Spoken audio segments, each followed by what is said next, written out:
It is Andrew Merle. This is the Andrew Merle Show, and that makes me Andrew Merle. So we're going to talk a little bit about the St. George Home Rule Charter. Now, the Home Rule Charter is something that's generated a lot of controversy, a lot of buzz, and a lot of misinformation. So I'm going to talk to you a little bit about the Home Rule Charter and what it really is, and give you some of the positives that go along with the Home Rule Charter as opposed to not having the Home Rule Charter. What is the default under the law, which is the Larson Act? So let's talk a little bit about it. So first and foremost, the Home Rule Charter was a document. It's about 20 pages long. It was created by 11 different members of the St. George community. Now, not the city council. Only 2 members of the city council sat on the Home Rule Charter. I sat on the Home Rule Charter as the chairman of the St. George Transition District.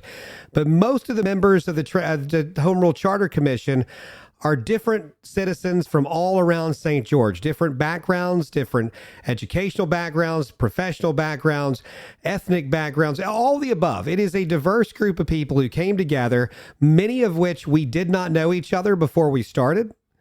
But we sat down over the course of 4 months and we drafted this document to be the governing document, the constitution, if you will, for the city of St. George.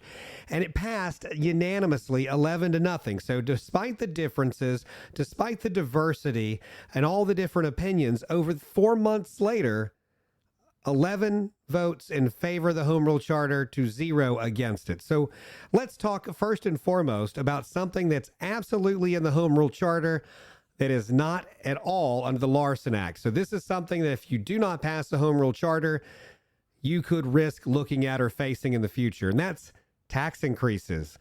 Now, in the spirit of St. George, one of our big tenets has always been taxation without representation. We were mad and irritated that EBR Parish kept raising our taxes, and we felt like we had little to no say in tax increases.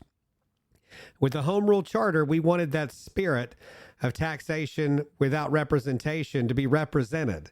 So right now, under the default in the law, this is if you vote against the Home Rule Charter, the default allows a city council to increase your property taxes up to 7 mills with no vote of the people. Just at a city council meeting, they could vote on it, they could do it, and your property taxes would go up 7 mil, which is a very significant tax increase. We didn't feel like a tax increase, one, for years, and I've been the spokesperson now for 7 years this month. I have told you we will not raise taxes. There's no reason to raise taxes. Our revenue will exceed our expenses, and I believe that is true. And I believe the first generation of St. George leadership, from Mayor Dustin Yates on down, believe that as well. We do not want to increase taxes. It is our goal to never increase taxes and to use the revenue we've got to fund the government that we have. But you don't design a plan of government for right now. It is naive. It is ignorant. Whatever adjective you want to look at to describe it, it's a poor idea to solely design your plan of government for today. It's not about today. I've always said that. Idealists create governments. Politicians come along and ruin governments. And in a generation or two, maybe 3 generations from now, none of the original St. George leadership will be in place. There will be people who have no relation to the St. George movement or effort whatsoever that will be in government. Politicians will take over and become the ruling class of St. George. It's inevitable because it happens in every government.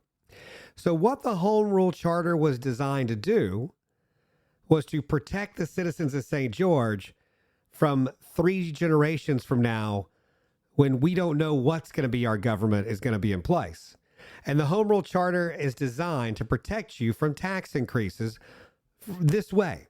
And this is the only way this is going to happen. If the Home Rule Charter passes, this is the major protection. And for me, the biggest takeaway from being pro Home Rule Charter, any proposed tax increases, any sales tax, use tax, franchise tax, property tax, if it's going to the city of St. George, I can't control East Baton Rouge Parish property taxes, but if it's a St. George levied tax increase, proposed tax increase, it has to, it's mandatory, it must go to a vote of the citizens of St. George.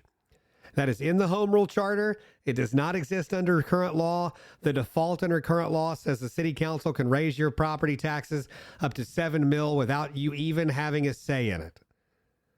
But the Home Rule Charter protects you against that.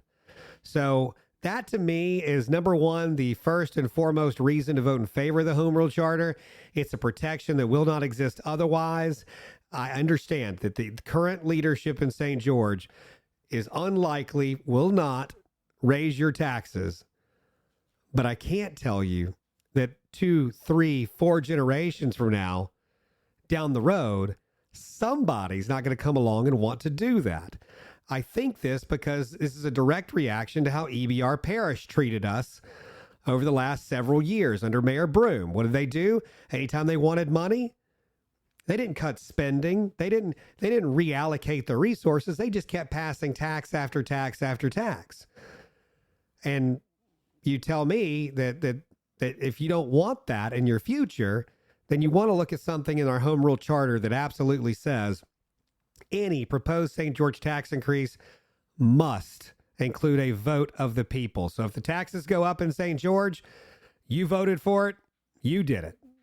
And that way you have a direct say in taxation. So that to me, reason number one to vote in favor of the Home Rule Charter. We're going to talk more about the Home Rule Charter as we get closer to the March 29th election.